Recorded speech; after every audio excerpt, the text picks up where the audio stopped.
करचरणकृतं वा कजयं कर्मजं वा श्रवणनयजं वा मानसं वा अपराधं विदितं वा सर्वमेतत् क्षमस्व।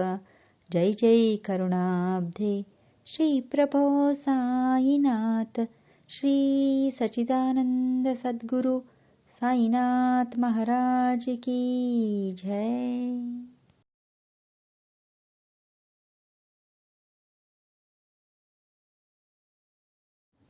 ಓಂ ಸಾಯಿರಾಮ್, ಸಾಯಿ ಪ್ರಣಾಮ್.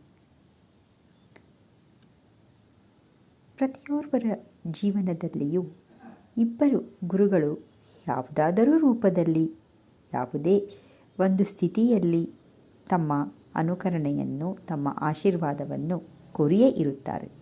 ಹಾಗಾದರೆ ಈ ಇರುವರು ಗುರುಗಳು ಯಾರು? ಒಬ್ಬರು ಕಲಿಕೆಯ ಗುರುಗಳು, ಇನ್ನೊಬ್ಬರು ಆಧ್ಯಾತ್ಮದ ಗುರುಗಳು. ಇವರಿಬ್ಬರಲ್ಲಿ ಹೋಲಿಕೆ ಎನ್ನುವುದು ಇರುವುದಿಲ್ಲ. ಗುರುವಿನ ಸ್ಥಾನ ಅತಿ ಮುಖ್ಯವಾದದ್ದು. ಹಾಗೆಯೇ ಸಾಯಿಬಾಬಾರವರು ಗುರುವಿನ ಸ್ಥಾನದಲ್ಲಿ ನಿಲ್ಲುತ್ತಾರೆ.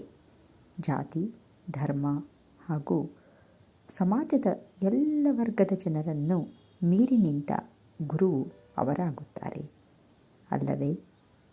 ಅವರು ಮಾಡುವ ಲೀಲೆಗಳು, ಪವಾಡಗಳು ಅನ್ನಬಹುದು ಆಗಿನ ಕಾಲದಲ್ಲಿ. ಇನ್ನೊಂದು ರೀತಿಯಲ್ಲಿ ನಾವು ಅದನ್ನು ಅವಲೋಕಿಸಿದಾಗ ಈ ಪವಾಡಗಳು ಒಂದು ಅಥವಾ ಲೀಲೆಗಳು ಅವರ ಜ್ಞಾನಾರ್ಜನೆಯ, ಭಗವಂತನನ್ನು ಅತಿ ಹತ್ತಿರದಿಂದ ಮುಟ್ಟುವ ಸಾಧನವೂ ಆಗಿರಬಹುದಲ್ಲವೇ?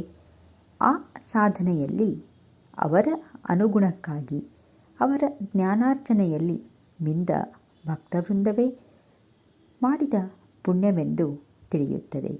ಓಂ ಸಾಯಿರಾಮ್, ಸಾಯಿ ಪ್ರಣಾಮ್.